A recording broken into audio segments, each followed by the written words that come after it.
ഗ്രാമിക ന്യൂസിലേക്ക് സ്വാഗതം. ജനങ്ങളിൽ നിന്നും വ്യാപകമായി സിം കാർഡുകൾ കൈക്കലാക്കി തട്ടിപ്പ് സംഘത്തിന് കൈമാറുന്ന രണ്ടുപേരെ മട്ടന്നൂർ പോലീസ് അറസ്റ്റ് ചെയ്തു. ശിവപുരം സ്വദേശികളായ ടി.പി. മുഹമ്മദ് സാലിഹ്, മുഹമ്മദ് മിഹാൽ എന്നിവരെയാണ് മട്ടന്നൂർ ഇൻസ്പെക്ടർ വി.എസ്. സജൻ, എസ്.ഐ. ആർ.എൻ. പ്രശാന്ത് എന്നിവരുടെ നേതൃത്വത്തിൽ അറസ്റ്റ് ചെയ്തത്.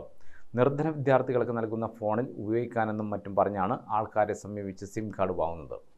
1000 രൂപ വരെ സിം ഉടമകൾക്ക് പ്രതിഫലവും നൽകും. ഇങ്ങനെ കൈക്കലാക്കുന്ന സിം കാർഡുകൾ ദുബായ് വഴി വിദേശ രാജ്യങ്ങളിലേക്ക് കൈമാറും. രാജ്യവിരുദ്ധ പ്രവർത്തനങ്ങൾക്കും ഓൺലൈൻ തട്ടിപ്പിനും ഈ സിം കാർഡുകൾ ഉപയോഗിക്കുന്നതായി പോലീസ് അന്വേഷണത്തിൽ വ്യക്തമായിട്ടുണ്ട്. ഒരു സിം കാർഡിന് 2500 രൂപയോളം പ്രതികൾ ഈടാക്കുന്നതായാണ് അറിയുന്നത്. ഇത്തരത്തിൽ ആയിരക്കണക്കിന് സിം കാർഡുകൾ ഇവർ സംഘടിപ്പിച്ച് വിദേശ രാജ്യങ്ങളിലെ തട്ടിപ്പ് സംഘങ്ങൾക്ക് നൽകിയിട്ടുണ്ട്. മട്ടന്നൂർ, കൂത്തുപറമ്പ് മേഖലകളിൽ നിന്നുള്ളവരുടെ രേഖകൾ ഉപയോഗിച്ചാണ് കൂടുതലും സിമ്മുകൾ രജിസ്റ്റർ ചെയ്തിട്ടുള്ളത്. ഇരുവരുടെയും ബാങ്ക് അക്കൗണ്ടിൽ 25 ലക്ഷത്തോളം രൂപയും കണ്ടെത്തിയിട്ടുണ്ട്.